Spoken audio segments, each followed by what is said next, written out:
to Enviro News. I'm your host, Zero Waste Cutie, or you can call me Elizabeth, where I bring you the latest news on environmental issues and some positive stories at the end, so stay tuned for that. But before we start, give this video a big thumbs up and subscribe down below to let YouTube know that environmental issues are important to you. So yeah, let's get on with the video. So we've seen many reports that air quality is improving around the world, and that's great. But some people think that this means that climate change is over, that we've solved it.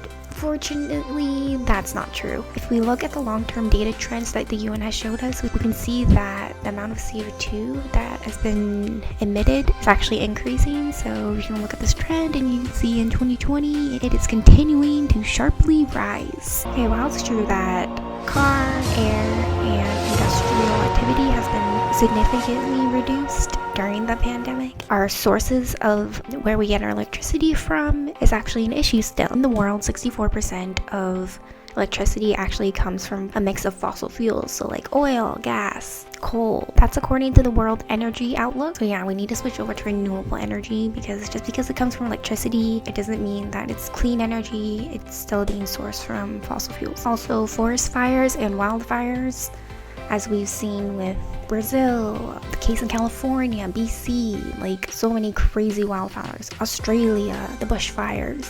So scientists have shown that these forest fires are likely to increase in severity and likelihood. They're more likely to happen, and that's due to climate change. And these wildfires actually emit a ton of CO2. So a good quote that Nicholas Hagelberg said pretty much sums this up. So without fundamental shifts in energy production, we should have no reason to really expect a lasting change in our emissions. And that's true.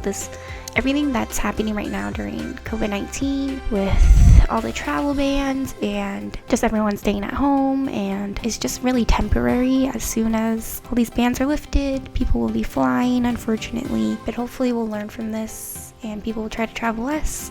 Okay, well, it's time to move on to our next story, and that's on microplastics. And if you don't know what they are, microplastics are basically what is created after plastics break down. So they start as a big piece of plastic, but eventually they break down into tiny pieces of plastic. This breakdown happens due to the environmental effects, whether it's like the waves or the water. Just over time it breaks down, but it never really leaves. We just see these tiny pieces of microplastics. Basically, I'll show you a picture here. This story basically talks about how microplastics have been found in ocean breezes. So if you live by the ocean and you have that like mist kind of come up when the wind blows in your face, it kind of feels nice and refreshing. You smell like the nice ocean vibes, the seaweed, the salt water. So that means microplastics are basically blowing up back in our face. The ocean's like spitting out back the plastics that we have been putting into our faces. Basically, the ocean is spitting on us, so I mean, we kind of deserve it though. So just to give you more perspective, in 2018, around 359 million tons of plastic was produced globally, and that's a lot. And many studies suggest that around 10% of that actually ends up in the environment. So it's estimated by researchers that 136,000 tons of microplastics actually ends up as sea breeze or sea spray. You get some microplastics, you get some microplastics. Okay, so congratulations, you survived the sad and stories that just make us all kind of angry inside. And welcome to the positive segment of this video. And yeah, let's just dive right into it. So this one is really exciting because we actually talked about the rights of nature in our environmental law class at U of T, and it's actually pretty cool because these things are actually being set into law. So the rights of nature movement is similar to the human rights movement. This is important because the environment or nature actually directly affects all of us. It's in our daily surroundings. Nature includes our water sources, our air, the soil, basically everything around us, the food we eat. So why wouldn't we want to protect that? Why wouldn't we want clean resources? Anyway, so here are some countries that are taking a stand and actually implementing the rights of nature into their laws. These countries include Colombia, Bolivia, New Zealand, Ecuador, India, and a place in Pennsylvania called Tamakuwa Borough. So that's pretty cool. So just a bit of background, in 2016, the Colombian Constitutional Court decided that the Atrato River actually had legal personhood and the rights to be protected, conserved, and restored, and that's great. So basically this similar rights to a human, and why not, especially if people are getting drinking water from that area. And you know, like, the animals depend on rivers, we depend on rivers, so why not actually protect that? So then in 2018, the Supreme Court of Colombia ruled that the Colombian Amazon was subject to rights, and basically that the government would protect it, and that's awesome. In 2010, Bolivia actually submitted something called the Rights of Mother Earth to the UN, and basically this recognizes the rights of Mother Earth to life, water, clean air, and restoration. Ecuador was actually the first country to recognize the rights of nature, and this happened in 2008, so go Ecuador. And it recognized the rights of nature in its actual constitution, which is insane because we hold the constitution really high, so that's amazing. And in 2018, India High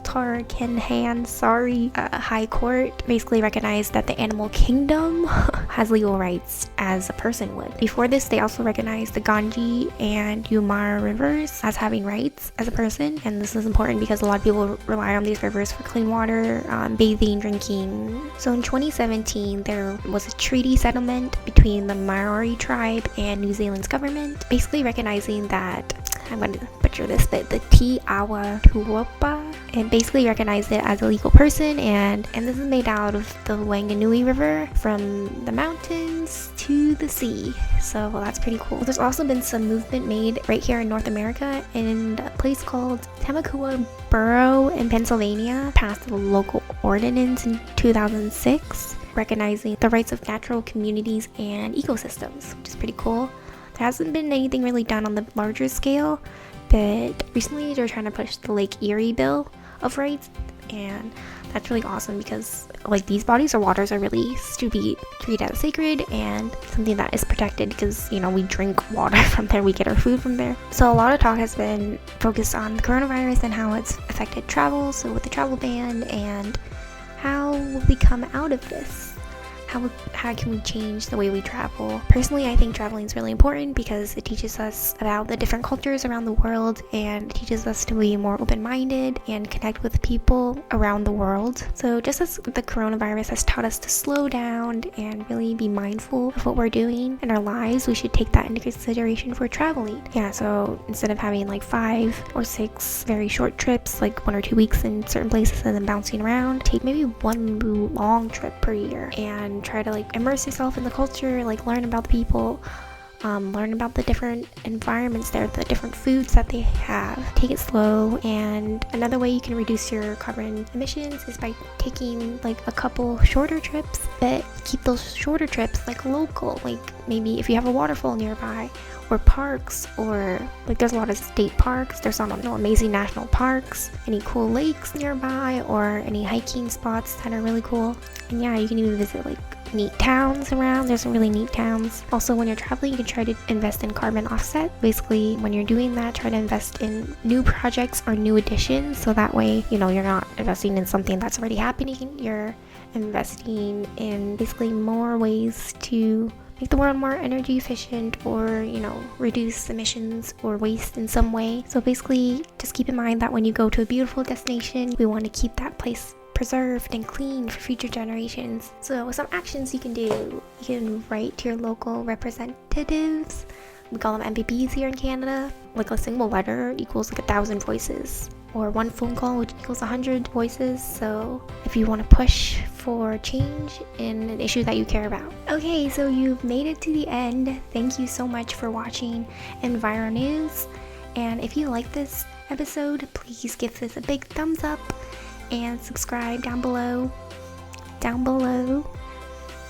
for more, and let YouTube know that environmental issues are important to you. If you'd like to submit any news stories or articles or studies, please drop links down below in the comment section, or you can DM me at ZeroWasteCutie on Instagram. And yeah, I usually check that right away. So thank you for watching this video, and have a great day.